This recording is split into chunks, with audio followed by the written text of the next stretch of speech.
Thank you again for being here.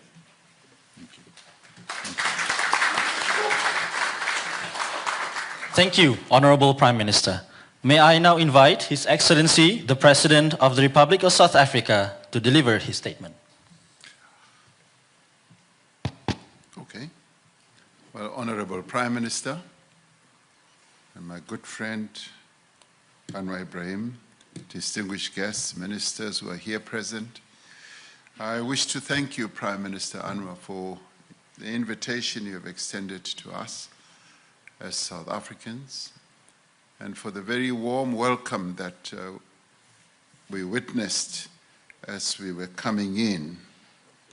We have hardly been able to see such a warm welcome, which was displayed not only by your ministers and key officials, but by young people at school and at universities. So that truly warmed our hearts.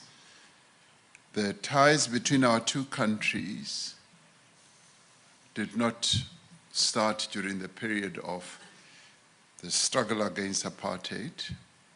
It started more than 300 years ago. So there's a lot of history between our two countries. Our nations are bound together by ancestry and a shared resistance to the atrocities of slavery and colonialism. One of my former ministers, who is now writing a book about his own family, traces his history, his family history, to Malaysia, and how his forebears were taken to South Africa as slaves, and he has been able to trace it in great detail, which in many ways speaks to the bonds between our two countries.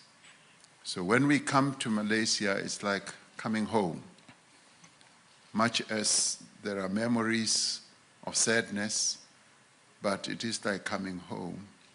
And we'd like to thank you for inviting us to come. As the people of South Africa, we will forever remain grateful to the people and the government of Malaysia for your support in our struggle for freedom, but also in the formative years of our democracy.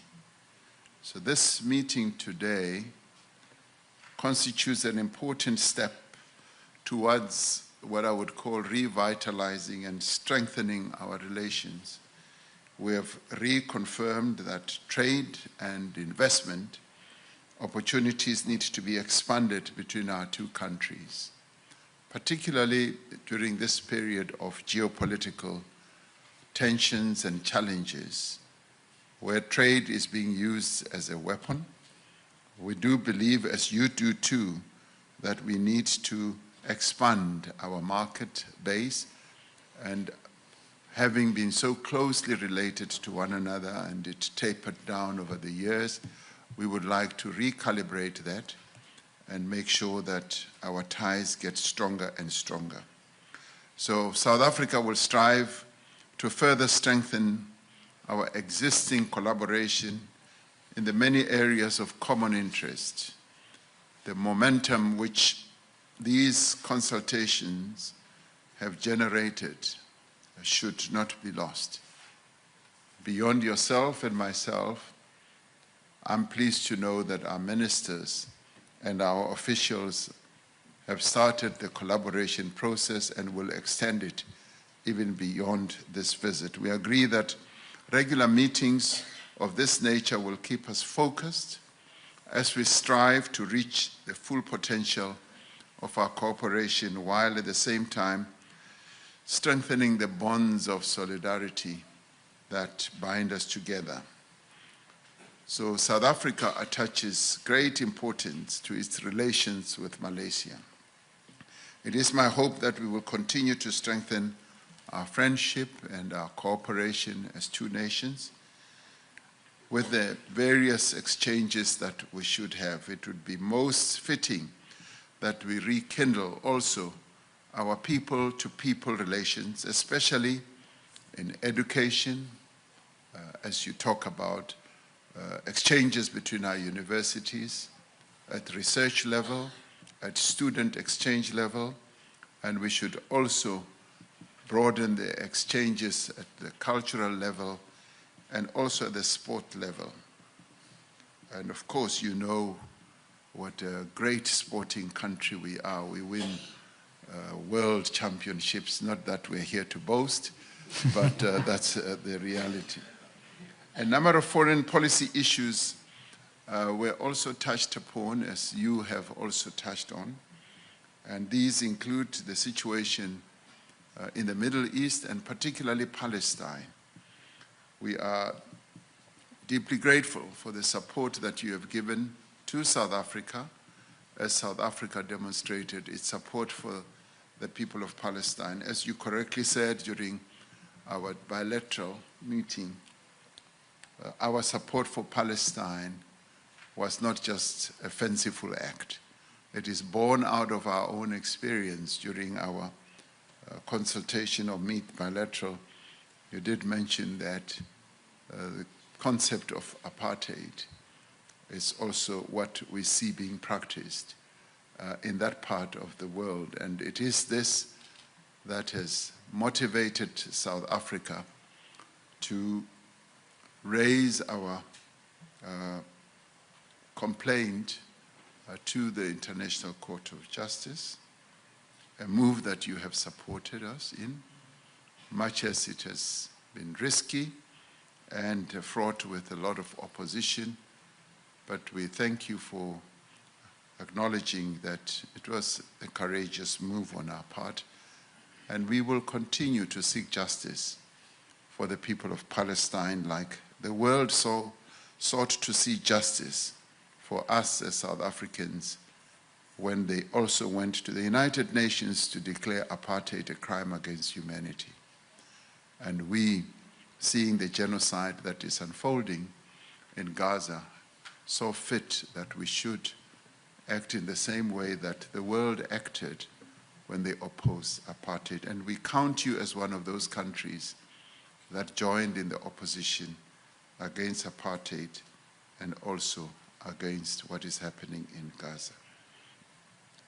We together engage in a number of multilateral forums where at a diplomatic level we work together, and we obviously want to deepen that.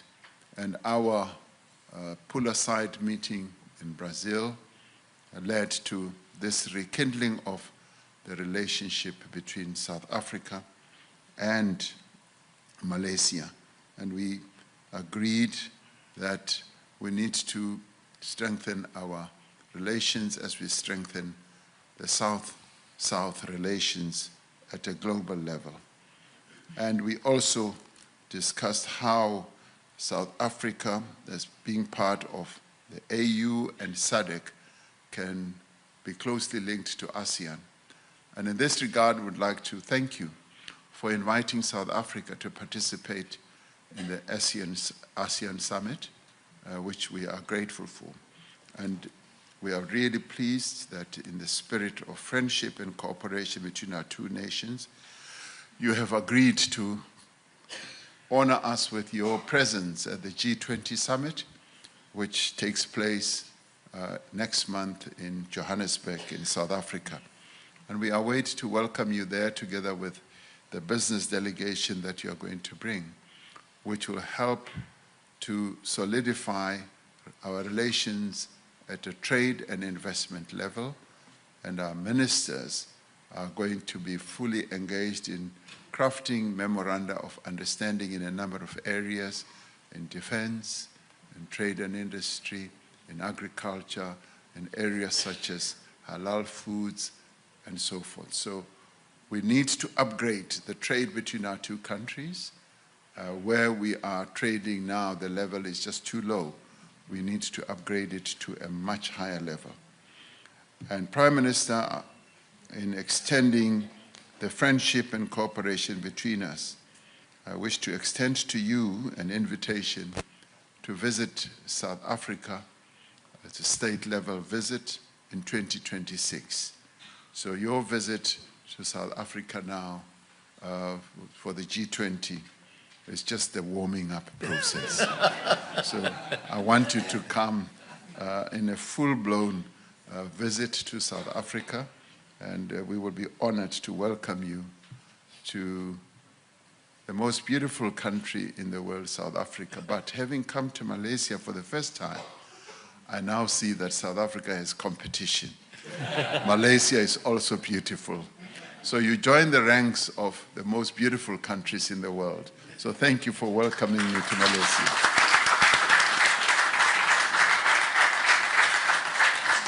Thank you, Your Excellency President. Excellencies, ladies and gentlemen, we will now open the floor for a question from our media representative. In the interest of time, we will allow only one question to be answered by both leaders. Good. May we have the first question from the floor? Yeah, one question. One question. Yeah.